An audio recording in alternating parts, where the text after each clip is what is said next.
Hello again, friends. The great Brian Last here. You there, back with another special on the bus. We're back on the bus. This time, Funniest Moments, Volume 2. The funniest moments of this man. Okay, well, up next, to bore us, a three-way where the winner is the number one entrant in the casino gauntlet to determine a challenger for the women's title. Say that again, Will. This was a three-way with the winner being number one to enter the casino gauntlet for the winner to get a shot at the women's title. Oh, that's right. We determined last year that being number one is a good thing because that means you can just pin number two and the match is over and all the surprise people will never come out. There you go. And we've already established that they will end the match or not put a featured person in the match and piss the fans off, so... Knowing your distaste for three-way matches and women's matches, did you watch it? And specifically, did you see the spot that everyone was talking about? No, I didn't, and I didn't know there was one. Okay. What was it? Like a slingshot. You know the slingshot where you take opponent's legs and you fall back and they sling up? The boomerang. The boomerang. Right into Chris Statlander's pussy. While he's standing above the... What, did the girl's head stick in it? They had to call AAA with a winch to get it out? She was standing there. The boomerang or the slingshot was done straight up right into the girl.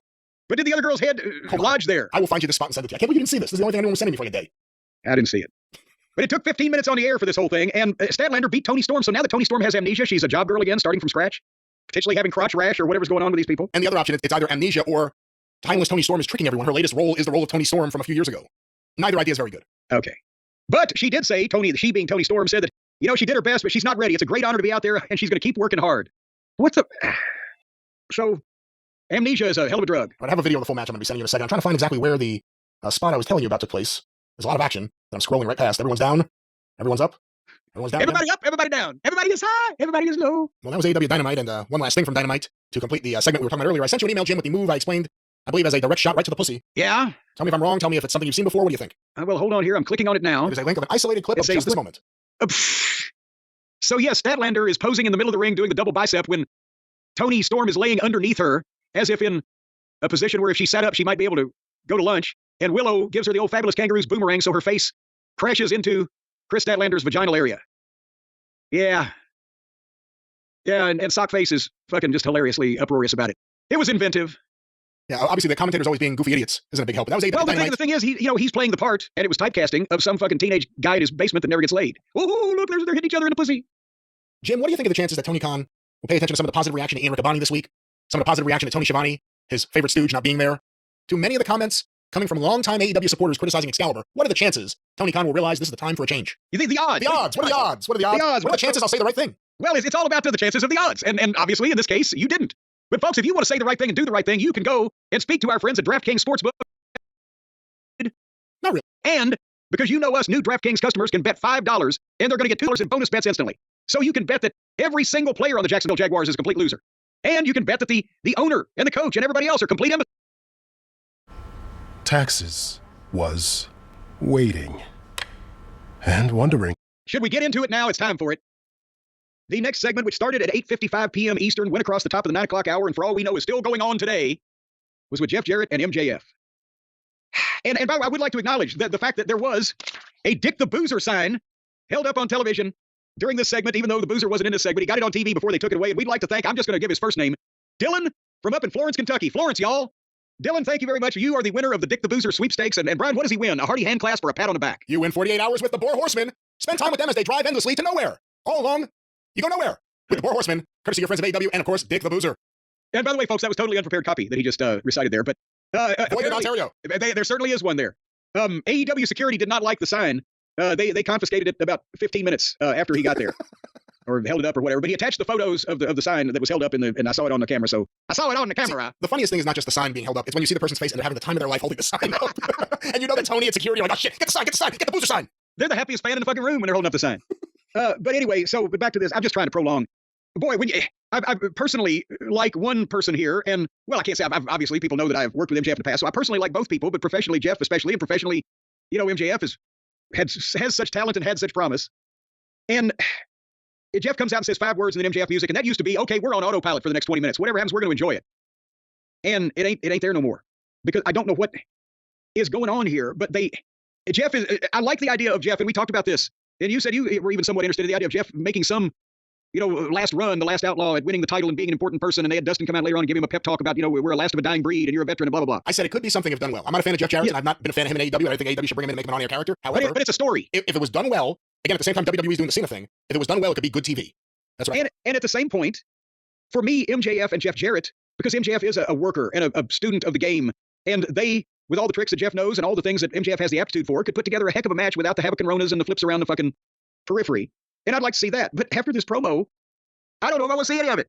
Because what they did here was, it was the promo equivalent of the indie match that goes too far and goes too long, and there were too many devastating maneuvers in this interview. And you could see that if all things were equal and this was on WWF or WWE television, and it was Cena or Punk or Rollins or whoever their top cunning linguists are that were cutting Drew edge to the bone promos at each other, that one of these 10 or 12 lines that they uttered would go, oh, and then the other one may have come back with one more line or just started the fight. You see what I'm saying? Yeah. But this was a goddamn complete, fucking Friars Club roast evisceration of both guys practically. But I mean, MJF says it leads off with Jeff Jarrett is the last thing you see before your favorite wrestling company dies.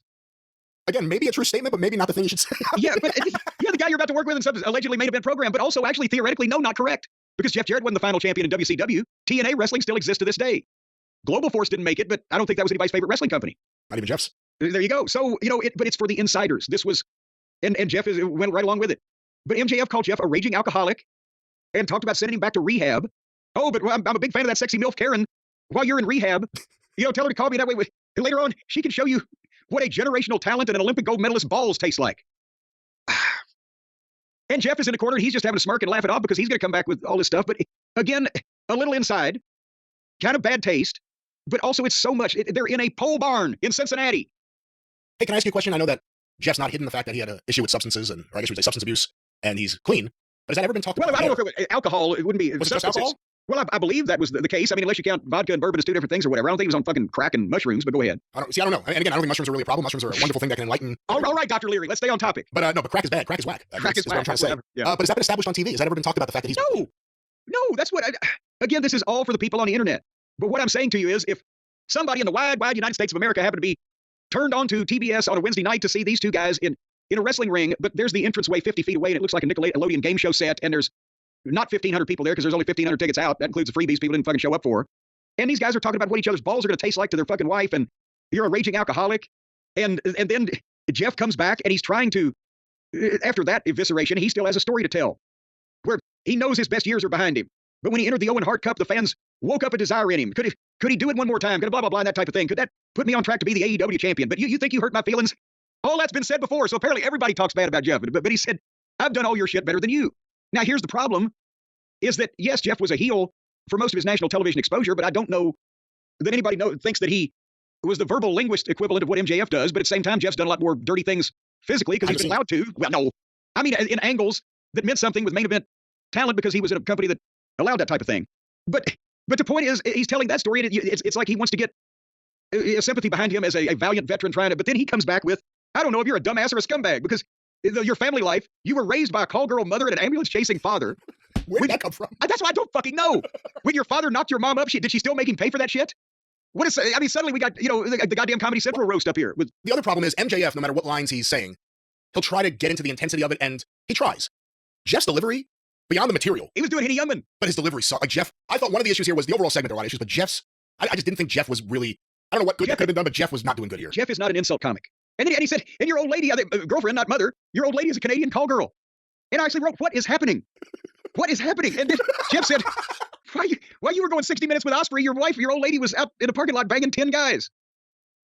And you're a scared little boy. You're scared of everything. You're scared of being a one-hit wonder. And so then now if you think we're done, ladies and gentlemen, MJF comes back. And here's what you said, MJF always tries to sound like he means it. The problem is he's too mad too often for it to register or land, as the kids say, as impactfully as it once did, because now he's always up like that. And he said, I didn't need my daddy or to start my own company to be a main event guy. I've got Wembley. I'll always have Wembley. In the records I set, and I got screwed out of my title and my reputation, and I wrote, this is so long. And MJF said, no wrestling fan has ever given a shit about you. Way to build up probably the guy that's had more national television exposure over the years than anybody else on your program. It's a different thing than no wrestling fan gives a shit about you today, old man. That fits the story. No wrestling fan has ever given a shit about you. Only registers with honestly, the fucking Wrestling Observer marks that because Jeff didn't do moonsaults. And even Dave liked him when he was a fucking rookie. So this whole thing is not for anybody other than who they've already got, and not a lot of them. And then, what I'm just going to say, and then MJF has to kind of get on Owen Hart in a roundabout way by getting on Jeff, because you're just a leech riding your friend Owen Hart's coattails. And that's what Jeff nailed him at the 12-minute mark of this thing. It took. And there's more, but let me stop you right there. Yes. And I may want to ask you questions about some of the other stuff, but the Owen Hart thing. Again, they have a deal with Dr. Martha Hart. They have Owen Hart tournaments for men and women. Even with that being. What about the midgets, by the way? Come on now. Talk about discrimination. Well, they have to take them out of the heavyweight division and give them their own division first. But with that said, they still drop people from the ceiling. Even though I guess they obviously did it a lot safer than WWE did. The point is, I don't know if I'd be doing that. Now they're using Owen Hart in this kind of situation here. What do you think about that? Is that something that should bother people? Well, again, and Jeff and Owen really were friends. And that part is true, and people know that. That's why they're trying to play on this. But The point I was going to make about the tone of the whole thing, and it applies to using Owen's name also, so it's answering part of your question. This was like the dying day of a territory when they do anything. Fritz von Erich having a heart attack, and the advance of Reunion Arena, or whatever, depending on whether he was getting better or getting worse, and or the closing days of the Sheik's TV when he'd be strangling a bloody guy with a fucking 10-foot snake, and it was in a TV studio, nobody cared.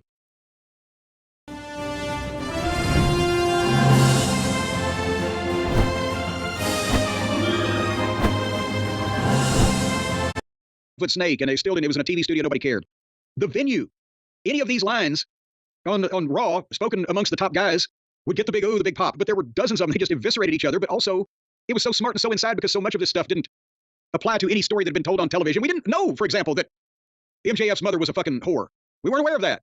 It hadn't been brought up before. Or that the fans didn't give a shit. I mean, Jeff Jarrett's saying all this stuff to MJF and the fans, you know. It was almost like they were thinking, well, is Jeff just trying to say all that stuff to see if he'll get MJF to hit him and give him a taste of his own medicine, which may have been the point of the whole thing. But yeah, that was the thing. I think just I'm going to do what you do and show you how ridiculous it is. But it kind of, didn't really connect. It was a small room with fans that were disinterested in a lot of things. And of course, the program, it looked desperate. It looked, oh my God, we got to say anything. Killing puppies. Remember the skit on Saturday Night Live? Dan Aykroyd is the radio talk host. So I want you to talk back to me tonight. We'll talk about the Secretary of State. Gives the phone number. Nobody calls. Well, also, we'll talk about abortion. Nobody calls. Well, also, we'll talk about gun control. Here, call this number and talk back to me. Nothing. Finally, he's like, killing puppies. I'm for it. What do you think? Call. And then the phone rings. It's the fucking wrong number. It was desperate here. It's desperate. They're Fritz having a heart attack in a 3/4 empty building. To say that, it didn't. I don't know. The other thing is, like I said to you, I think for 2 previous segments, maybe 3, leading up to this, if Jeff Jarrett's last year was done right, it could really be something. It could be good TV. If you were going to do something with him and MJF, I would have to think there were other ways you could have made it different than this. And well, but besides that, they didn't need a promo battle. That wasn't what Jeff Jarrett needed to be involved. No. This was a kind of a one-sided thing. But again, with the material, maybe MJF wrote some of that material because it's not Jeff's normal style. But it doesn't matter. Besides that, if you were going to do something like that with Jeff, why would MJF be the first fucking thing? Because MJF's still one of your more valuable commodities, shrinking fast on the exchange. But why wouldn't you give Jeff somebody that he would succeed against in some 3 or 4 week deal or whatever the fuck on his, or maybe a couple of them, and then MJF, where that goes to a pay-per-view and you have some type of ability to monetize interest in it, because you've got to show Jeff capable of doing part of the marathon before the people are going to believe he might be able to complete the marathon, right? He hadn't started yet. Well, speaking of marathon, we weren't even done with the segment. Well, yeah, because then finally when MJF said that about Owen and Jeff pickled him, he got on him, started beating on him, and security came in. And actually the people booed a little bit security, the idea they were going to break it up. And then Karen comes in and she's trying to pull Jeff back. And as MJF gets up, he grabs Karen and hides behind her and then bails out of the ring and runs off. What I thought they were going to do for a second, and at this point, my God, they might as well have shot somebody, is I thought MJF was going to come out of the corner with the diamond ring and Jeff duck and him pickle Karen. But I bet that crossed somebody's mind. But again, it's all like, oh, Jeff is signed for 1 more year and he's going to try to march to the title. And then here's MJF. Well, goddamn. I don't really see that Jeff should come out on the winning side of a feud with MJF, but he didn't do anything to prove he was capable of any of this yet. Timing. I think the material was an issue. I think the way this is going is not connecting with people, but also I think Jeff specifically, even if he was given bad material, his delivery and the way this all came off did not work at all. No. And unfortunately, I think a lot of fans feel that way. And I can't keep saying this, but you can't keep saying restart or get this guy away from this guy. But it's like every feud, everything happening here. You're just like, I wish they could take this guy just and work with someone else. Yeah. Every one of these son of a bitches ought to be put in isolation. Just get everybody on the roster away from everybody else on the roster. Do you think if MJF retires Jeff, then maybe he'll set up a new online store to sell wrestling goods and wrestling gear, and maybe he can find some call girls he can sell out? Well, I understand Global Force Canada. Hookers, what? I understand they've got them in Canada, those call girls. Yeah, Global Force Hookers. GFH. That would be, I'll tell you what, the best time to start your new business is right now. That's there's no doubt about that. And if this is indeed Jeff's last year, I think he's going to have a nice cushion to fall back on in his golden years. And he's always got ideas. He's always got ideas for goods and services. Well, our friends at Shopify, that's all they need to take off and run with it.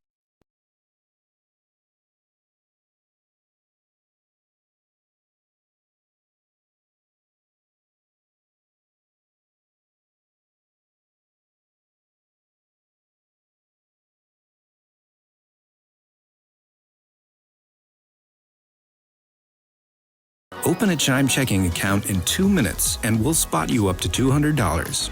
Install the Chime app today. Speaking of vacancies, what's in between Dick the Boozer's ears? So they opened the show with an artistic video. I lost Q-tip. There you go.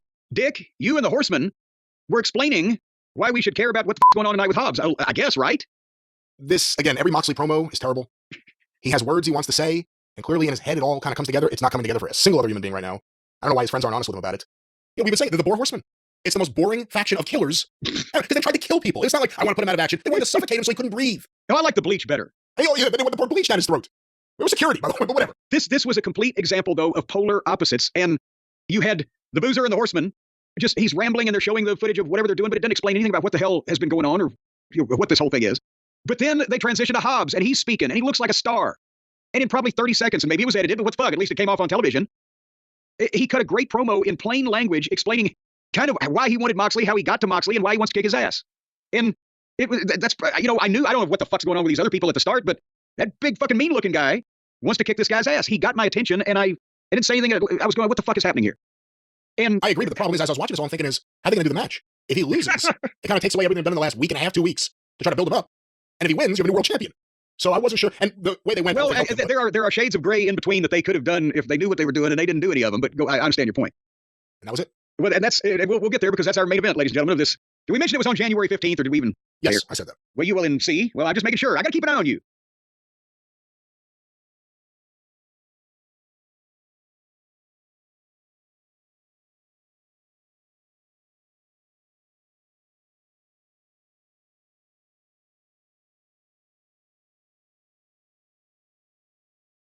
Well, we're about to work that right now.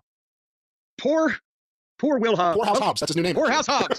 Alas, poor Hobbs. I knew him well, Horatio, a man of infinite possibilities. Here came Hobbs, and then here came Dick the Boozer with Marina Schaefer, and the arena was so small the idiot had to walk in from out on the sidewalk out on the street in the snow. And at least he was wearing a little hoodie, but she was bare-shouldered. Could have caught her death of cold. And that was the only way they could get farther than 50 feet from the ring. They walked in the front door, and literally that was the gorilla position, and boom, here you go. And does anybody mention that, are we tired yet of Smiley Roberts and that ring announcing? He sounded on Moxley's introduction like he was giving a breech birth. Collects is an app that lets you scan sports cards to see how much they're worth. Developed an app that was called Collect. And it does the work for you and finds out what people are paying on average for cards like. He was giving a breech birth. What more can you do? You can't make up for the fact that nobody gives a shit about a guy and there's no people in the building by screaming his name and elongating it to the point where you pass out from oxygen deprivation. Is that an attractive part of the presentation to anybody at this point? If you remember, I got a lot of heat early in AEW when I suggested they never should have hired him at the very beginnings. I said, he's not very good. It's just that he was on WWE for a while because Vince McMahon had a really not very good program, and he was a ring announcer. And they went with him. I wanted Dasha, if you remember, at the very beginning to be the ring announcer. I thought she was better. Well, I think they should dash. They started forgetting everyone's name, and maybe she wasn't, though. But they can give her a card. They should dash back to Dasha. But anyway, so the main event is Hobbs and Moxley for the title, and Hobbs won the match, and the opportunity, I should say, to get this match. And then before the bell even rings, here's Pac and here's Claudio, and they're surrounding the ring and getting up on the apron and trying to get like they're going to get in the ring, and the referee is staring at him. And then he turns around and calls for the bell anyway. And that's when Hobbs runs. Yeah, Moxley wasn't even in the ring when he called for the bell. Yes, but he saw a cue, apparently. So he rings the bell with the heel fucking stooges on the apron, acting like they're about to get in the ring, to where Hobbs runs at one of them, and Moxley jumps Hobbs from behind. But then Hobbs comes right back. Moxley slumps in a corner, lets Hobbs beat on him, and then they went to the floor. And herein lies the problem. Hobbs is still not an experienced leader. Think about how often these guys work or don't work, and how little they've used him. Even though he's been there 5 years, you don't see, Powerhouse Hobbs competing on a lot of independent shows. You don't see reports of that, I should say. So he needs a good worker and a good leader to call the match for him and get him over because he has a lot of talent. And they need to set the pace until he gets more experience. And Dick the Boozer ain't any of those things. Poor Hobbs I'm sure he's a very nice guy and a respectful youngster. He may think because Moxley's been in the business and makes all this money that he knows what the fuck he's doing. And unfortunately, I bet you nobody in that company will pop that bubble for him. But they fought into the arena and wandered through the fans and then came back to the ring where Hobbs was biting Moxley's ear so they could go to the break. When they come back from the break, Moxley has bladed his ear. But he's bleeding profusely. He's covered with blood from the fucking ear. And why did we need biting the earring out? And then they trade forearms. And again, a really experienced veteran that's over as a heel that could call a match to accentuate Hobbs' strengths and keep him on the right pace. Don't let him rush. Don't let him wilt. Those type of things. You got something here. But if Moxley's going to have him do all of this fucking goofy shit that Moxley likes to do, you've done damage. Hobbs picks Moxley up. He's standing on the second rope and gives Moxley a power slam off the second turnbuckle. And when they landed, Moxley grabbed an arm submission. He himself a fucking power slam, this unprofessional, outlaw-looking fucking prick. He looks like he ought to be digging a ditch on community service. And then Hobbs rolls out to the ramp. Moxley draws the referee's attention, and here comes Wheeler useless out of nowhere and does the flying big knee to Hobbs on the ramp. But Wheeler took a bigger bump than Hobbs did. He splatted on that fucking hard service, popped right up, and ran off. And then, as soon as fucking Hobbs is rolled back in the ring, he spinebusters Moxley. So why did this fucking moron just run out and fucking give you the big knee, and the next thing that Hobbs does is offensive? How is this? And then Marina Schaefer hits Hobbs in the head with the briefcase, and it staggers him, and Moxley schoolboys him and gets a 2 count. And then Moxley hits him with his double-arm DDT and gets a 2 count. And then Moxley got the choke on him and choked Hobbs out. They did this completely backwards. He should have hit him with his finish, the DDT. 1, 2, kick out. He should have got the choke. And Hobbs stood up underneath him and was walking him across the ring. And when Hobbs got to the ropes, the referee made Moxley break. And then as Hobbs is catching his breath over the rope, Schaefer hits him with a briefcase. Down he goes. Then cover him. 1, 2, 3. You fucked the babyface, you fucking morons. You just choked out a giant black monster that could fucking pick his teeth with you and leave the fucking remains for goddamn birds. You choke him out because you fantasize that you're goddamn Rambo. You fucking balding fucking moron. How can this be done? And then all the other four horsemen jumped in and got fake looking heat on Hobbs and took his knee brace off and hit the leg with a chair and then Pillmanized the leg with a chair. And then finally music played and here came Edge and FTR. They didn't wait till they amputated the leg. They just shattered it. And with the heels bailed out and the fans are like, what took you so long? So they, again, this 40-year-old and he looks 10 years older, fucking delusional prick that is the worst pushed worker in the wrestling business today, choked out this giant monster guy that they could make a babyface that people want to fucking like. And then they beat him up and crippled him.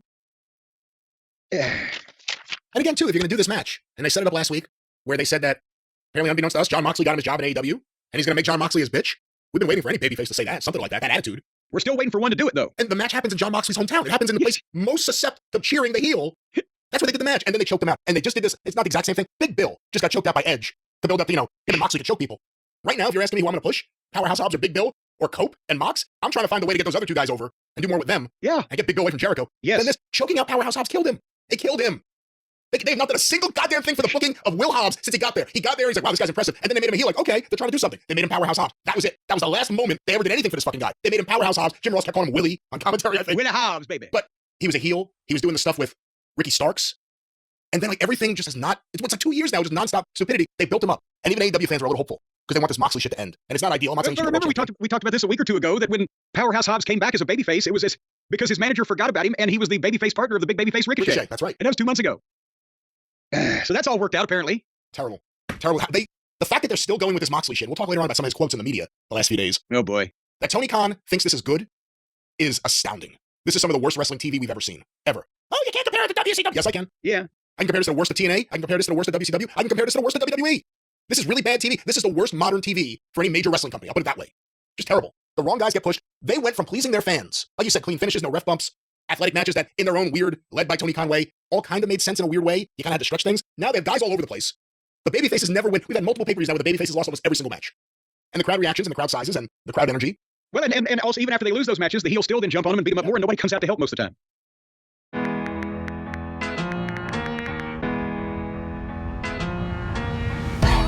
Nobody comes out to help most of the time. Because, see, that's the problem. Tony is the sounding board. And Tony will never just come out and say, I have no idea how someone gets heat. I don't know how heat works. He'll never say that. He'll go, oh yeah, I've been reading about this for so many years. Here's how you do it. Here's what I used to do on my fucking message board. He doesn't know anything. He doesn't know anything about booking. It's amazing. Some people are like, oh no, it's WWE's hot. No, it's that Tony's a fucking nincompoop when it comes to booking.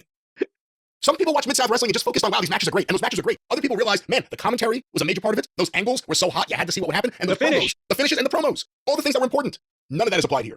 I'm telling you, AEW is getting worse and worse. Even the people I like are starting to do worse and worse. I hate this fucking show. Meanwhile, Penta, who I've never liked, went and had the best match I've ever seen happen ever on Monday night, where he's the biggest babyface and children are crying in the fucking crowd. It was his kids, though. It's a shit. If they didn't say that, I would have just thought this child's emotional about this scary demon man. It doesn't count unless it's other people's children who don't know you. But people are mad at me because I said it was thank Chad Gable, and I said Gable was the perfect opponent. Gable got his shit over, and some of it was still sloppy. But it's not that people say, oh, he doesn't like Mexican wrestlers. No, I don't like sloppy ones. I like Eddie Guerrero, Hector Guerrero. Hector got the fuck over with me in 1979. Rey Mysterio, back in the day, if we want to go pure lucha, wasn't Negro Casas pretty fucking sharp? He's still pretty good. He's like 65 or something. Jesus Christ. Well, but I remain to be fully convinced about old Penthouse, but we shall see. He did look much better, but that would be hard not to. Well, that was AEW Dynamite. Another big week. Another big Cincinnati show. We'll see what happens the next time they go to Cincinnati. Maybe it's a barn.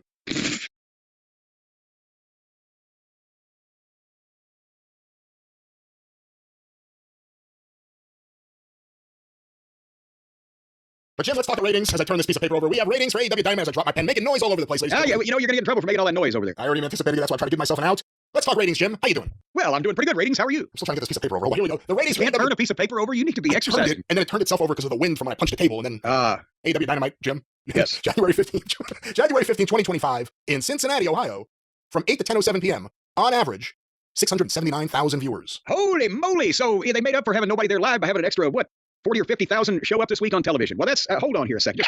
And while you're applauding, according to WrestleNomics, this was up 10% from last week, which was 615, and 13% from the trailing 4-week average, which is exactly 600,000. So do you think they're mounting a big comeback?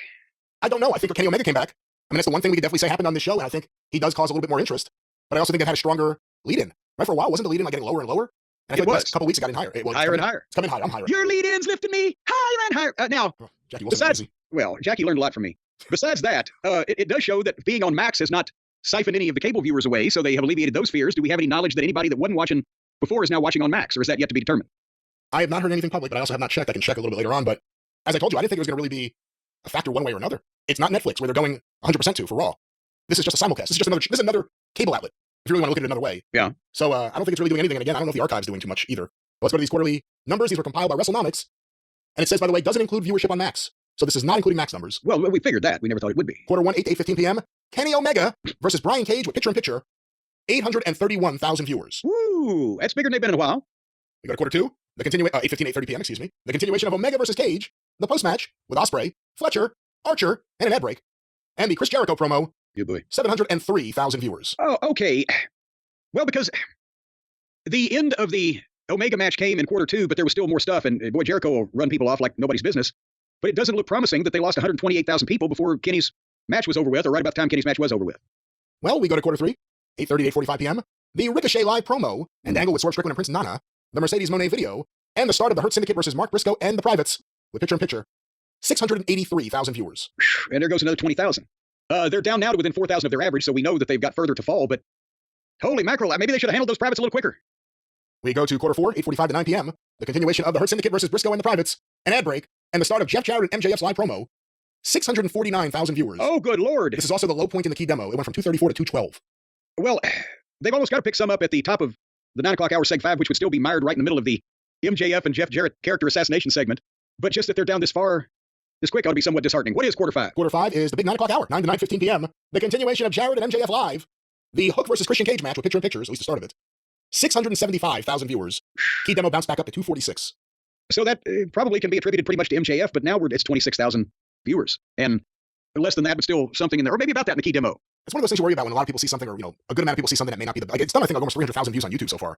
But it's like, is that the video you want people to watch? You know what I mean? But we go to quarter... Well, and the problem is also just the MJF effect is not there like it used to be, where he could instantly command a bunch more people to pay attention because of all of this falderall that's going on. Go ahead. I'll go back to what we said months ago. MJF should only be working with top guys.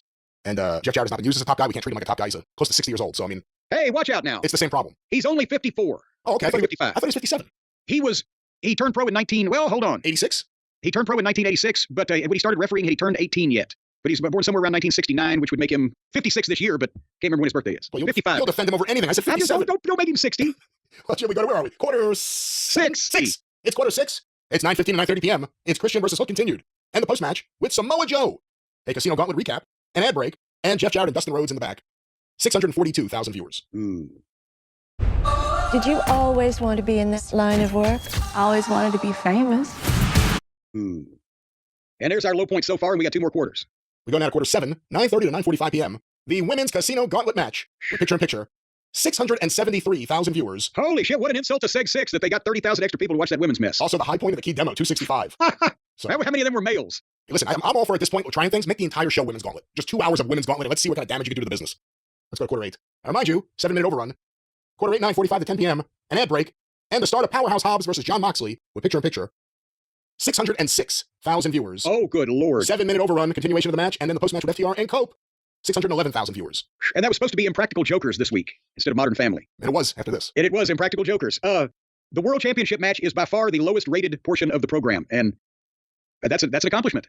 Bravo, Boozer. That's it. The interesting things here are, once again, because it's not a new thing, John Moxley and the Death Riders drive off viewers, and no one's coming back to see them. You have a problem, you have a world champion people don't want to watch. The women's match, a big surprise there, popped both numbers, the key demo and the overall number. The MJF Jeff Jarrett thing got a big improvement in the key demo number, but that's probably the best thing you could say about that. And at least the biggest audience, I guess, were there to see Omega do his moves with Brian Cage. Well, but they didn't see all of them. That's true. Quarter 2, they lost a bunch, but again, maybe they hung on for 3 or 4 minutes and then everybody just turned it off. I don't know. Every wrestling show is different, obviously, but what do you think about starting a show with a long match versus a shorter match and getting a promo or just something else so you have more things in the first quarter? Well, it's not any formula, it's what do we have. If you've got Stone Cold Steve Austin and Mr. McMahon in the day, you just give them 15 minutes first quarter or whatever. They'll talk, it'll be better, but sometimes you might want to start off with a hot match, but you don't want to make it, last a half an hour unless it's a match that's going to go. In the old days, the hour, it would be most of an hour or whatever. There's all kinds of different ways to do it, but with this program, no matter what they do, they can't keep the audience they start with. They never do. So I don't blame them for wanting to put one of the bigger things that they want people to see on first. But at the same time, they can't let that go on forever while you got that big audience at the start. Get the point across and get somebody else out there that may be able to hook them too, and maybe you can keep a few of those. I don't know. Again, this is a unique problem. If in my time in WCW or WWF or was Smoky Mountain Wrestling on a local or OVW on a local broadcast level or just the ratings that we report on now with the WWE, you never had a wrestling program that lost 20, 30, 40% of its audience from start to finish. It just didn't happen. And this is an odd thing. And so I don't really know how you format around this. Well, that was the ratings, and now we will see how we format around this. We'll be right back after this short timeout.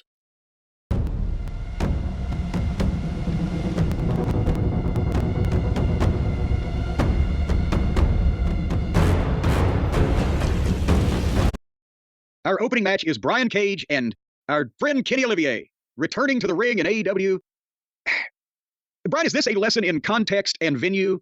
When, Brian Cage comes out the ring, fine, good. Still think he's a lost cause because he don't get this mentally. He looks like $1 million. He can do all this shit, but he just does too much of it, etc. But when Kenny comes out with the ridiculously over-dramatic entrance, and at least they cut the running gag where Justin Roberts would give him the, allocates, as Luger would say, and that whole mouthy thing. But he's got pyro and lighting and the fucking screen, and Justin Roberts herniates himself to announce him.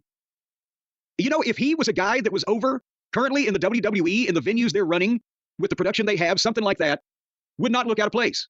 But does it look ridiculous when they're coming out, as I said, to what looks like in some angles a glorified pole barn? If you deserve all this shit, what the fuck are you doing here? Do you see what I'm saying? I see what you're saying. I mean, I'm not going to nitpick it that much just because it was his return match. Obviously, he was the most over guy in the entire show, and they missed him. It's interesting that, like Moxley, they changed his music. And with Omega, I don't think it's helped him. Like, he used to have music that kind of got you pumped into it. It's different now, and it's not working. But again, it's a minor thing. I've noticed it the last few times. The people were happy to see Kenny, and they got classic Kenny. Well, it certainly was. And that's as dramatic as the entrance is. It can't come to the physical drama that our friendly neighborhood Harpo Marx lookalike winner, goes into when he gesticulates and finger points and gasps for air. But, this was, the atmosphere of the crowd was you could hear individual people expressing emotions right in between the moves. Then they're sitting there and a random fuck Don Callis chant broke out. I think that's what they were saying. In the first couple minutes, Kenny tried to do a thing where he fucking jumped up, turned around, picked a bale of cotton, jumped up and flipped over Cage off of Cage's shoulders onto his feet, but he over-rotated and face-planted in a goddamn mat and busted his own head open. It wasn't a cut. It was a mat burn that trickled blood and had kind of a bloody spot. It wasn't stitches or anything, but he just face-planted, boom. And, I don't, they like these kind of matches, but I saw the same thing as they usually do. And they got heat on Kenny and they fought on the ramp, and it's every Japanese video game match and the finger pointing. And then, again, at one point, Cage, I had to go back a couple of times and just see how obvious this was. Cage climbed up on the turnbuckles while Kenny was on the apron. But Kenny was next to him. He wasn't trying in any way to assault Kenny. He just got his feet on the second rope and leaned over the top turnbuckle and held onto the fucking post, or it just bent over like that. And then Kenny standing right next to him, slaps him about 15 times in the head like he's trying to stun him, and Mount Lola used to shoot flies harder. And then Kenny jumps from the apron to the top rope and flips over and power bombs Cage off the top rope, where that's what position Cage has been in for the previous 15, 20 seconds. And I'm like, when they watch this back, do they not see how rotten and stupid and phony that looks? Does nobody point it out to them? Hey, dumb shit, why did you put yourself in that position when the guy that you're fighting is a foot and a half to the left of you? And then Kenny ran and missed a knee lift on a stationary target. He hit Cage in the arm, and Sockface said, well, it was a glancing blow. At first he said direct hit, I think. Well, no, and then on the replay showed that he hit his shoulder, then it's like, oh, it hit his cheek. No, you know what? I think at first he said, a direct hit, and then he realized it, and somebody else said a glancing blow, and then they fucking compromised in the middle. I don't know. But and then at one point, Kenny points to the ropes, and he points to the sky, he hits the ropes, and he runs right past Cage. He's trying to do like a duck and roll up from behind or whatever, but he just ran right past him. And Cage picks him up, he tries to drop behind, he went sideways. They went back and forth, and Kenny hit a big knee lift that looked good. And then Cage is on his knees in the ropes, and he hits another knee lift. It looks like shit. Because there's no place for the guy to take a bump. And then instead of doing anything else or just covering the fucking guy, he leaned Cage over the ropes and got in between his legs. Maybe I'm not like it sounds. Let me back up. He picks Cage up, who's supposed to be halfway stunned into incoherency, and leans him over the top rope. And Cage is having to lay there while he leans his head, Kenny does, in between Cage's legs. And then Cage can hold on to the top rope and help Kenny pick him up for his fucking finish, the one-winged angel or the one-winged fairy. I forget which it is. Lazy cover 1, 2, 3. That's the only finish in AEW they've ever put over strong. If you really think about it, who else has a finisher? I guess Moxley choking people to death. Who else has a finisher that no one kicks out of? It's Omega. That's the only one. I dare one of these guys to start doing that move in the middle of a match and kicking out of it like you do everyone else's finishes. There you go. Except it looks a little dodgy to me on one spinal column. I don't know if I would be trusting this guy or anybody else to fucking do that. But I was always taught never take a bump completely folded up because you've got nowhere to fucking absorb the shock. And that's exactly what these knuckleheads do. Real quick before you get to the post-match stuff. So obviously, your feelings aside, any thoughts I have, the negative aside, Kenny Omega, maybe the most popular in-house guy they have in AEW with the fans still. Well, what do you mean in-house now? I mean, the most popular guy in the company, that when he makes an appearance, Will Ospreay's popular, but Omega, it's a different reaction. Well, because he's been gone for a fucking year. Well, let him hang around for about 4 months. Well, that leads into my question. If you know he's coming back, and I'm going to assume let's see what kind of schedule he works. If you don't think he's going to be wrestling that often, do you have this match on Dynamite, or do you save a Kenny Omega match where people can pay for it? I like it. It's mine. The prices blow my mind. I feel so rich. Do you have this match on Dynamite, or save a match where pay for it? Because he's one of the guys who's proven in the past. He's been a pay-per-view draw for them. So if you have that, you have a match here. It was a pretty long match, more competitive than it probably should be for a Kenny Omega return match. Well, of course. But why would you give that away? Should you hold that kind of match back for pay-per-view? Well, there could be the thought that, well, then if he appears ready for the match for whole pay-per-view, then he's got to talk. And even I would admit the two things, to see Kenny Omega talk or see Kenny Omega fucking wrestle, I'd rather see him wrestle. Which tells how much I want to see him talk. But it's not like that he's proven that he can talk to people into the building. He's the guy in the ring. But I certainly would have, either book him against somebody, not one of these comedy job guys either, but a competent, middle-level fucking predominantly heel that he could have had a 6 or 7 minute match with just as like a tune-up thing. He really wants to prove he's going to start to begin at whatever, then do your fucking angle afterwards. Or maybe not even do your angle afterwards. Maybe do that once or twice or 3 times on TV and then do your angle afterwards. And then let him have a competitive match on pay-per-view that people need to pay to see. And but they've already wasted everybody's hitting him in the stomach now. They've already done that and haven't even got him advertised in a fucking main event style match. So there's your angle and you've done it. Oh, Kyle has punched him. Somebody else fucking punched him the other day or vice versa. Well, no, it was in this Afterbirth. This is where they did the angle already. And I'll just say this before you go to the angle, a couple things real quick. Don Callis is like a parody of a manager. And I don't know how anyone would ever take him seriously. And that's the problem. If you have managers, you have to have good ones, serious ones. Not that they can't be funny like you were, but people took you seriously. Don Callis, it's like a guy performing. He's playing at it. Playing a manager. He's performing as a manager. That's one thing. Second thing is his stable sucks, and none of them know how to do a beatdown. If you watch, and it wasn't even just here. Later on with Pac, I noticed it too. No one knows how to just stomp a guy on the mat. And then when Lance Archer started throwing shots at him on the mat, he couldn't do that either. I don't know what has gone on. I don't know what. Again, you need snap in your kicks, and you need to make a little fucking noise with them. And not kicking the guy, but kicking the mat, but making noise with your movement, putting oomph into it with the punches. These weasels need to open up, and you need to know how to throw a fucking punch. It takes 2 to fucking tango. And you need to punch people in a believable fashion. And just show some aggression and some body language and some urgency when you're trying to get heat. But Archer and Don came in on Kenny. I wrote phony kicks and weak punches. And then old Kyle came in and hit the big gut punch, which they already have done in an angle here not long ago, right? When he first came back. He should have never cut his hair. I'm sorry. Oh, boy. But here then comes Ospreay, and he hits the ring, and he and Kyle are going to have the 1-2, 1-2, and he's going to fucking dump Kyle. And they trade punches that are fake because they don't change their facial expressions. They don't register them with their body language. They throw them, I hit, you hit, I hit, you hit, next to or in the vicinity of the guy's fucking head and face, but it doesn't even change their expression because they're going through the motion of doing this. And that's why it looks like shit. And then Ospreay dumped Kyle and staggered Archer. And by that point, Kenny, whose surgically repaired gut just took the big punch from Kyle, who must fucking hit like my Aunt Lola. Kenny was already up and knee lifted him. And then Ospreay hit that shitty elbow that he, for whatever reason, he uses as his finish, that this time it was his armpit that hit Archer in the back of the head. And then Kenny started kind of arguing and confronting and being as aggressive as he usually as normally ever is verbally with Ospreay, who's the guy that helped him. But then he shoved Ospreay out of the way and dove out on Kyle, who apparently was going to try to jump him. And so I don't really know why that Kenny would be so ungrateful, but we didn't find out because as soon as he did the dive, the music hit, and here came Take a Shit. And he just got in the ring, and he and Kenny just started trading forearms and punches without selling them. It was a small ramp. It was kind of ridiculous to hit his music for the run-in. Well, yes, it was fucking 50 feet from the curtain to the goddamn ropes. And so then Kyle gave Kenny the Snapdragon, the Begonia suplex, the Marigold suplex, whatever. And then Take a Shit, clothesline Kenny. I had to take notes. Take a Shit, clothesline Kenny, but Ospreay got back in and fought Kyle and Take. But they stopped him and then gave both guys brainbusters next to each other. And then all the heels stood there and celebrated while nobody came to help either babyface or even referees coming out to wave their arms. They just did all that. Well, what'd you think? I mean, I thought the match went too long. I'm not a Brian Cage fan. Every time I want to give a guy a chance, the match goes too long and I get to see too much, I guess. The fans love Omega. And I don't know if that meant they wanted to see him go back to a feud with Don Callis. You know, it's like MJF. When he came back, people didn't want to see him go back to the Adam Cole feud. When Adam Cole came back, they didn't want to see him go to the MJF feud. I don't think it's that level. I think people were hoping that Omega, right out of the gate, would be used really strong on top. And, you know, right now they're going to do something with him and Ospreay, a frenemy kind of situation. Why? But why were they arguing with each other? Because they have a history. Because they have a history where they didn't. Wait a minute. Fucking Ospreay didn't even get here after Kenny was already out hurt last year. Remember, Ospreay wrestled Kenny at the Tokyo Dome, I think. Oh, Christ. I want to say, it's been a while and they do so much stupid shit. I want to say they did something with him in AEW. Remember, Ospreay was originally with Don Callis. Well, yeah, but that was also after Kenny left, wasn't it? Yeah, maybe it was. I don't know. And obviously Excalibur did not do a good job of explaining any of this. Well, but besides that, they're worried about who was mad at who in Japan 7 years ago instead of what they might be able to put together to make anybody interested right now. And the last thing they need when they got two popular babyfaces is to have either one of them arguing or teaming and splitting up to have a big dream match, which will inevitably cause somebody to pick one over the other. Then you're devaluing one of your fucking, the Bruno Andre fucking principle. That's why they never had the match. Anyway, would you like to move on to... I would like to move on. To sunnier climates and happier times? Well, happier times, sunnier climates, and of course, in these happy situations, everything's going good, you're feeling good, you may want to make a wager. You may want to take a chance and make a few bucks. You may just be walking down the street, just snapping your fingers, wearing your zoot suit, spinning your watch around, thinking, wow, man, I got a lot of what it takes to get along. Oh. And you want to make some more. You don't want to go into a back alley and start throwing craps with somebody with 3 fingers that you're not really familiar with. You don't want to go to any unsavory people and put money on the numbers. You want to do this the legal, the moral, the ethical way, the way that's going to make you some money that you can spend in decent places and take home to your wife or your mother. We're talking about DraftKings Sportsbook. They are fine, upstanding people. You know that everybody at DraftKings Sportsbook, there's an FBI file on them. They've checked them out. As a matter of fact, many of them already had a file with the FBI. They were being proactive. And they check these people out to make sure that they can't play any hocus pocus with your money. When you go into the DraftKings Sportsbook virtual world of the app, you're not going to have anybody picking your pocket as you go in the door, Brian. You've obviously had your pocket picked before. I can think of one guy that picked both of our pockets at one point in time. And that's a horrible feeling. Virtually. Folks, scoring touchdowns is the key to winning in the playoffs because they're playing off now. You've heard of fighting off? Well, now they're playing off.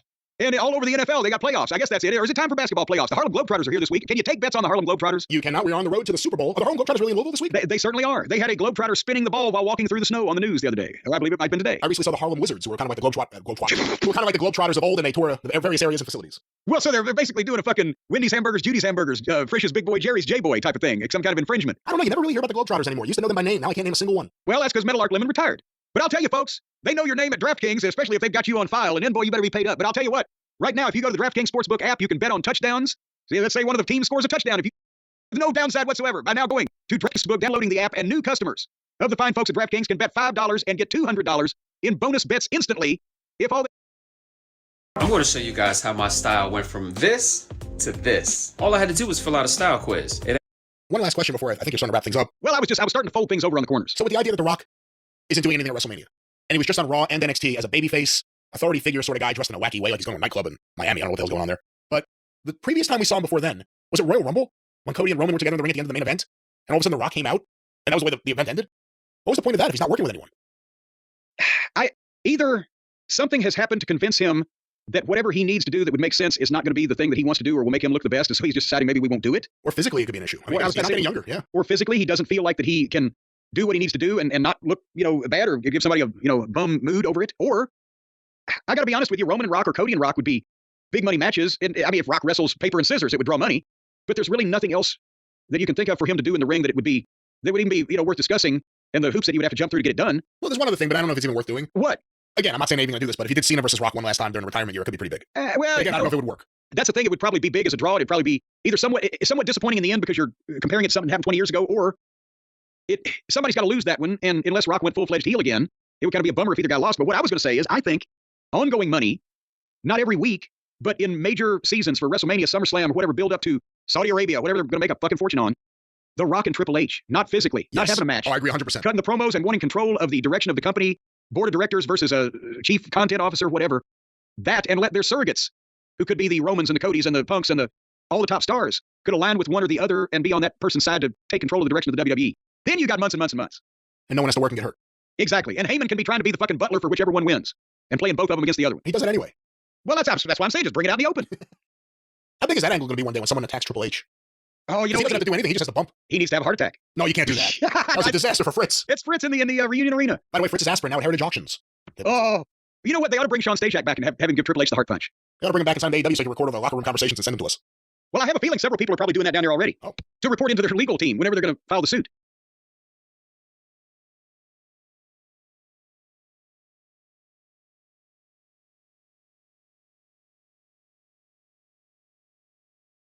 Taxes was waiting.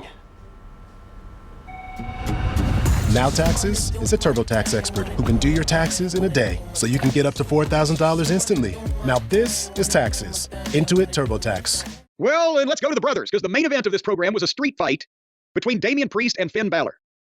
And they have been sniping at each other since they were in the goddamn group, the Judgment Day, and then they blah, blah, blah. And this is maybe something that's gone on a little long. What? You watch this live? Yes. So when this came on, did you have the same thought as me, like, oh, wow, this is kind of early to go to the main event? Well, no, because I was in the bed to where that I could see the TV screen and I could see my notepad, but I couldn't look right over the bottom of the mattress and see what the clock said. So I didn't know where we were in the scheme of things, time-wise, when this match came up. I just, here's not only these goddamn street fight matches. And the chairs, and the crashing through the tables, and the fighting in the arena. And that's the thing is, I would nod off, and I would wake up, and they'd still be doing the things I just described, and I would nod off and wake up again, and they'd still, so I don't know what I missed or what I saw, but there was a lot of street fightingness, chairs and tables and arena, and the same as every other goddamn thing that anybody does these days. And so when I woke up, the screen was frozen. And I was like, what the fuck? The show's over with. So I hit play, because I don't know how to work the Netflix, but I figured I'll just hit something to see what happens. And the show started at the beginning, the cold open, right? And I'm thinking, well, I got to fast forward now a couple hours in to see the rest of this goddamn match. So I fast forwarded 2 hours in until Stacy walked in the room and said, that's last week's show. What? I popped last week's show up somehow, and automatically, they're going to make you watch this shit. Even if you're trying not to, it's going to come up. So then I had to go back to the correct show and then start playing it and fast forward 2 hours and whatever into that to see Priest chokeslam Finn 1, 2, 3. And then the show went off the air. It was only 2.5 hours long. So to answer your question, no, I was not surprised because I didn't know what time it was, but then I was surprised when the show was only 2.5 hours long. And I still didn't like the street fight because it's a goddamn street fight. What'd you think? I guess it was fine for what it was. I'm not a big fan of these kind of matches, and I haven't been a big fan of the Priest Balor feud. Hopefully I know you're not a big fan of Priest. Many of us aren't. Well, hopefully you're playing for the opposing team anyway. Hopefully this feud is over when he goes to AEW. It'll be Damian Rabbi. But hopefully this is over. Did he get the collar? They did the thing where they did a spot off of a giant area. I don't even know how to Yes, describe I this. saw that through Through a multiple table, things. and then Balor got stretchered out, but then Priest decided, now I'm going to really end this, and he went back and started beating up him and the rest of the Judgment Day. That's a babyface move. Beat the guy up while he's on the stretcher. Well, as a way to say goodbye to the feud. Well, I'll show gotta you. say goodbye to the stretcher. So I'm going to kick your ass while you're on it. So I'm watching this, and I'm like, all right. I mean, I kind of done. I don't want to watch anymore. What else is going to be on the show? Because now they can go past 3 hours. They didn't go past 3 hours. The credits came up, and I was like, what the fuck? Yeah. And then that was it. That was a pleasant way to end it. It ended up, I didn't think it was going to be a nice way to end the night, and it ended up being just perfect. What a surprise ending. All right, I can go home now. We got where were you watching it? Down at the goddamn pool hall? We don't discuss the things about it. You were watching the show on the big screen over at the House of Ill Repute in Teterboro, weren't you? I don't go to Teterboro. I go out of Morristown. Okay, they opened up a closer branch. Yeah. Well, anyway, that was Raw for January the 13th on the Netflix. And again, I mean, Saturday night's main event is coming up again. It'll be interesting to see what happens with Hulk Hogan on that program, but they've got matches lined up for that. The Royal Rumble has 50,000 fucking tickets sold or whatever. There's multiple stars in that. They're cooking for that. They ain't going to go out of business in the next couple of weeks. No, they certainly won't. I'm probably the only person online who shares every single one of my trades completely for free. I live stream on Twitch. Open a Chime checking account in 2 minutes and we'll spot you up to $200. Install the Chime app today. Is she texting someone behind your back? A single Spokio search can help you find out who she's messaging. Spokio can also help you discover other details like photos, email addresses, current residences, and more. And then we got Gunther in the ring. And again, boy, in the suit and the nerd haircut, and he looks like a narc, and what a f***ing heel. And he works like Gene Kiniski at his prime. There's nothing not to like about Gunther. And he doesn't care who the head of the table is. All that matters is the World Heavyweight Championship, and that's what he's got. And then all of a sudden, Jey Uso's music hits, and I'm like, oh, Jesus Christ. Because I think now that Jimmy is a better worker than Jey, don't you? I can't make that judgment. I'm just saying, Jey is over like crazy, and the people love him, and the gimmick, and he's selling merchandise, but goddamn, I don't even know if I want to see him wrestle Gunther with just those matches. And even Jimmy now, I think is. But nevertheless, Jey got to the ring quick. He didn't come from the crowd, he came from the back, but he milked the wave, and they had the drone shot going, and the people were yeeting. And what a fucking spectacle. But again, the rib on him is when he started speaking, he was already blown up. And he's made it part of his thing where he's just out of breath and just fucking, oh shit, I'm shitting myself that I'm here and you people love me. And he wants the World Heavyweight title, and he made a challenge for Saturday night's main event to fight Gunther, and Gunther laughed at him, said, you're serious? And Gunther did the thing, yeah, I beat you twice, you can't beat me. You're a really talented tag team wrestler, Jey. So Saturday night's main event is fine with me, but you better not do that. And Gunther starts walking out, and Jey says, hold on, everything you said is true. And it was a combination of him being heartfelt, having a little bit of a squeaky voice, and still being blowed up. But he's doing a thing where everybody's always said, I'm just a brother, and I'm just a guy. And well, you're going to respect me when I beat your ass. So if he can just tighten up his work a little bit, he's got everything else, and people want to like him. But now we got Gunther and Jey Uso coming up for Saturday night's main event, and I got to say, I'm probably still putting my money on Gunther. It better be Gunther. They need to save him for something big. Well, the other thing is, if Roman Reigns really wants the World Championship, is he going to go after Cody or Gunther? Well, see, that's the thing, is Roman has to go after Cody, because it wouldn't make any sense otherwise. But since they have 2 world titles, they got to have somebody who wants the other one, and that's where Jey comes in. But nevertheless, we're going to see, so Saturday night's main event, they're still claiming that Hulk Hogan will be a part of it, right? Yeah, they're going to have to pipe in the crowd noise like they used to. I think they're going to have to throw a goddamn sound muffling blanket over the entire arena. I don't know if they'll be able to cover that up. Maybe if he doesn't come out with a heel manager, maybe that was the problem. Now, everybody loves Jimmy Hart at this point. My God, he's got as much heat as a fucking igloo. Has he ever done a good interview about music in Memphis? What, you don't mean like a good promo on a wrestling show? No. You mean a good sit-down interview? I don't know if anybody is. He's been on this program back in the day. Well, we did talk about some of that, I think. You hear like random things like, oh, I was in the studio, baby. But you never hear like, anything about Sun Records, Stax Records, Oh, Alex but Chilton, also, the Box Tops. he was on Big tour Star. with Dick Clark in the 60s, the Yeah. Dick Clark Rock and Roll Show, and all those other fucking You never hear Herman stories about Spaghetti that. Dreamers. It's just like, oh yeah, we were there, but it's never like, I remember Mark Lindsay fucked the dog. Like it's never anything, except I was there. Well, Jimmy tried to stay away from most of the canine carnal knowledge. But anyway, then they had some more shit go on this program. And here's another thing about the Netflix. I watched it live because I had my doctor's appointment this morning. And so Monday night was last night, by the way. I'm stooging off where we are in time. And so I was watching it live, and this is where things started getting a little hazy. They had the Intercontinental Women's title match between Lyric Valedictorian and Dakota Kai.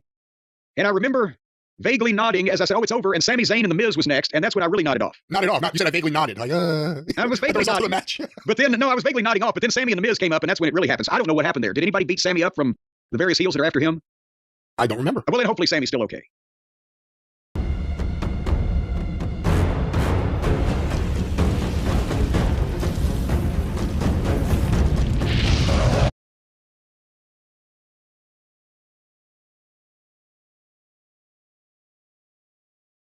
Smackdown is wearing the crown of longest.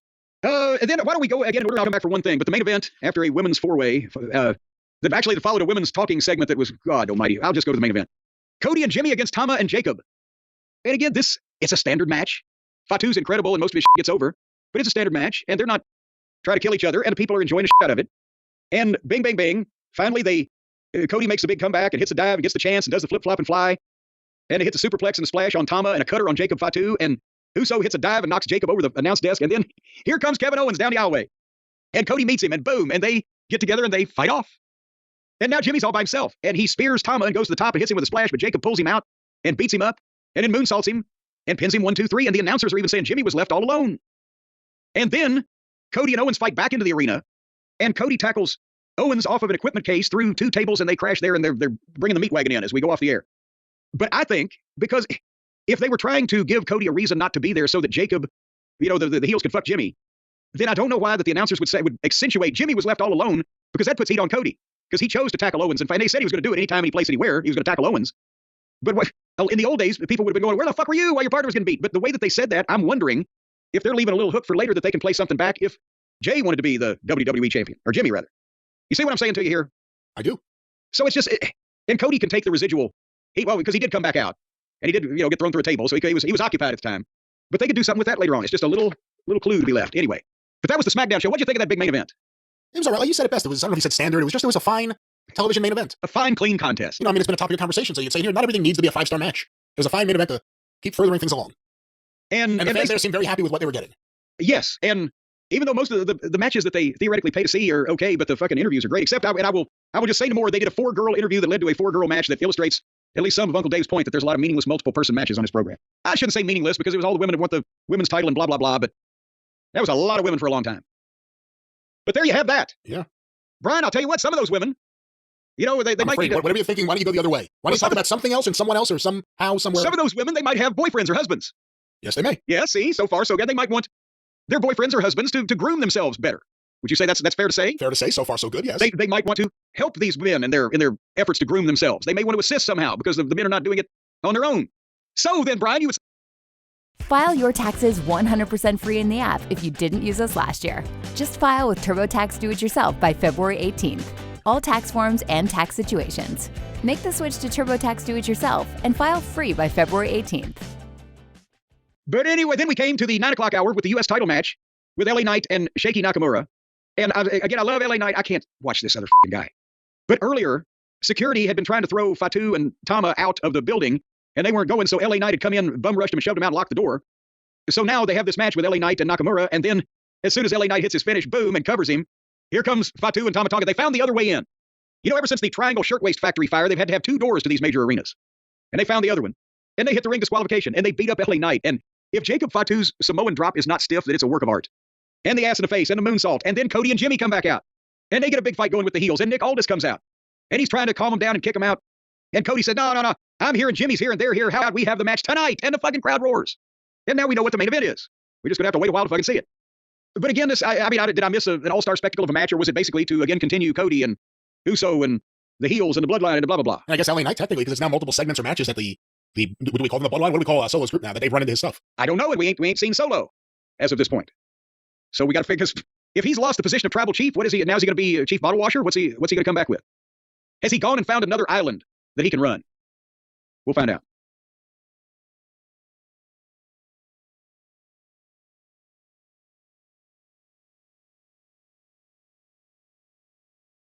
And they started out with the recap of the Netflix Raw debut, which again looked so major league, and that place was lit up like a Christmas tree.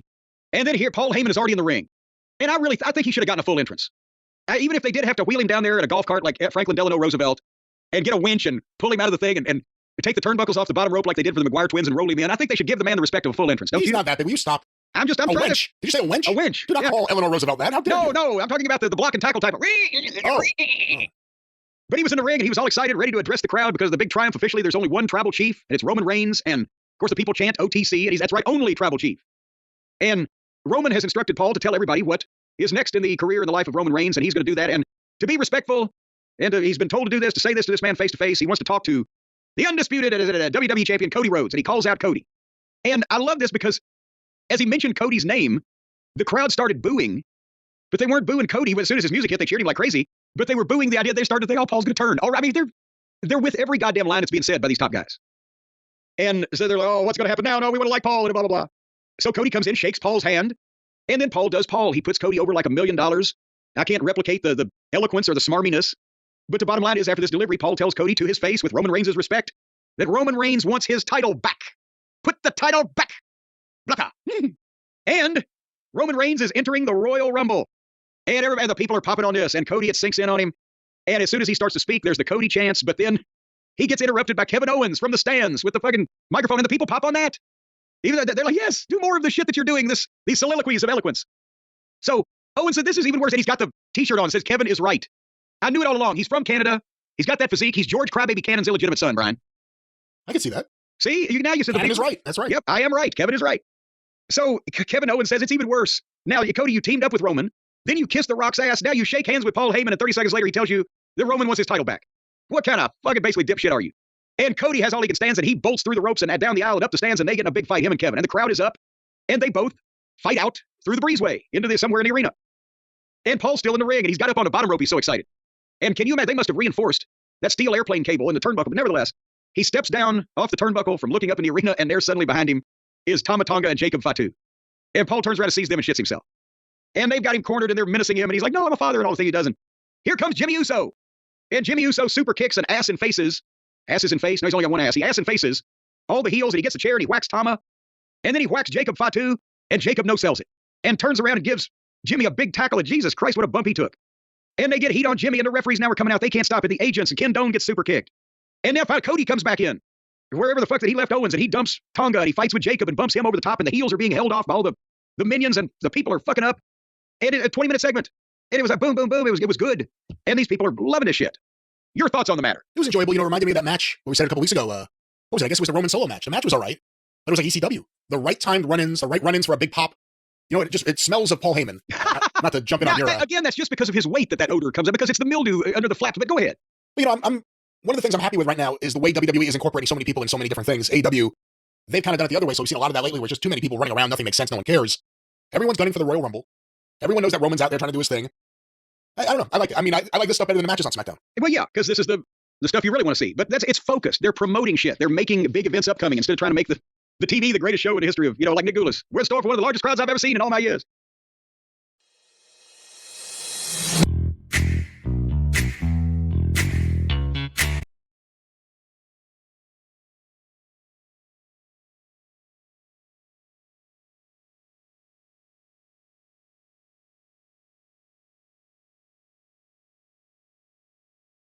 So then an SUV pulls it back, and it's Punk. He gets out, and they do the follow shot. He walks all the way to and through the gorilla position. And then suddenly out in the arena, you hear, like Mussolini in SAP. Why do they call it the Second Audio Program Center to begin with? I don't know. Or maybe is this a syrup company that has bought the naming rights, the SAP Center? They have SAP, that's why it would be a syrup company. In that case, we need some pancakes. Maybe that's why the new day is so over. The SAP Center at San Jose, which was originally known as the San Jose Arena, and the HP Pavilion at San Jose. Doesn't say anything about SAP. So HP Pavilion, so they went from steak sauce to maple syrup? Trying to see how SAP... Oh, here we go. SAP. SAP is a European multinational software company based in Waldorf, Germany. That's where they invented the salad, right? This is how they conquer America, by buying our stadiums. Damn Germans. Anyway, so Punk's on the way to the ring, and he got a big it's clobbering time. These people, they were a very with it crowd. They knew, what was going on and everything, and he had fun with the fans. They did the drone shots, the CM Punk chants. And I know this crowd struck me.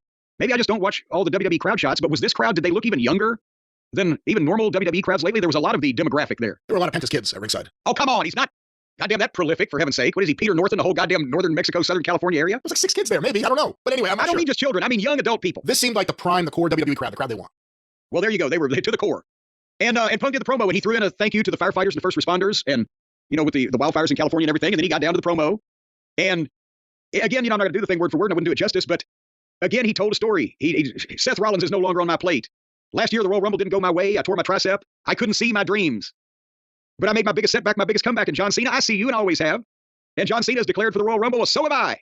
And he did a fired up promo about how he's going to win the Rumble. And you're going to hear his music, Cult of Personality, and play my song. And all of a sudden, it's Seth Rollins' music. And Punk fucking sells it. And like you should, everybody that ever gets interrupted not only acts like they expect it, but they don't even seem disrespected or upset by it. And Punk's like, why can't it be Rhea Ripley? So here comes Seth Franklin. By the way, he really said that. For anyone who hasn't seen it, it's not because you said it in your voice. He said, why can't it be Rhea Ripley that interrupts me? It's got to be this fucking guy.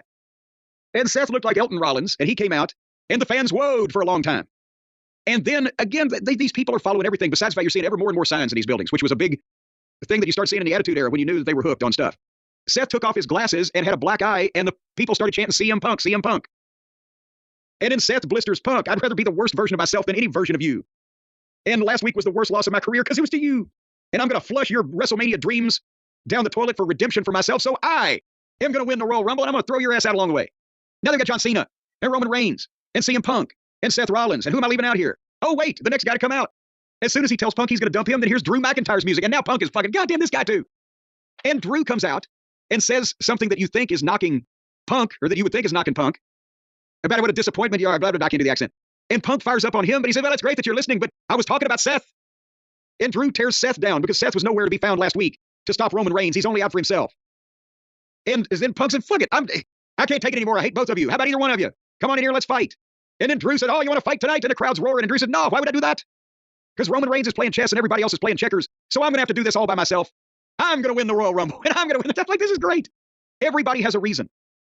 And I wrote them down then. Roman, Cena, Punk, Uso, LA Knight, Drew McIntyre, Seth Rollins, so far. And it was a 20-minute segment again, but it kept moving. It was great. And you want to hear what they were going to fucking say? Yeah, another great opening segment then. It started right, again, they follow Punk right into the building, got going right away. Everything's for the Rumble. Everyone's declaring for the Rumble. Everyone has a path to getting to the world title through the Rumble, and it's all intriguing. And do you notice they're not, oh, and I'm going to be in the Rumble, but I'm also going to be on Rampage Friday night. I'm going to be at the tournament in some woman's apartment in fucking Tokyo to get a shot at and this. It's focused. It's everybody with a reason to be in business for themselves. That not only just to win the title shot, but because their mortal enemies are also involved. And they each want to get even with it. So, this is focus. This is the good booking part. To make all this make sense and have these people in the building in that large of a number, not only cheering everything you tell them, but chanting the things that you want them to chant and be involved in without even having to tell them. Just point a little bit. Look at the pretty monkey. And there it goes.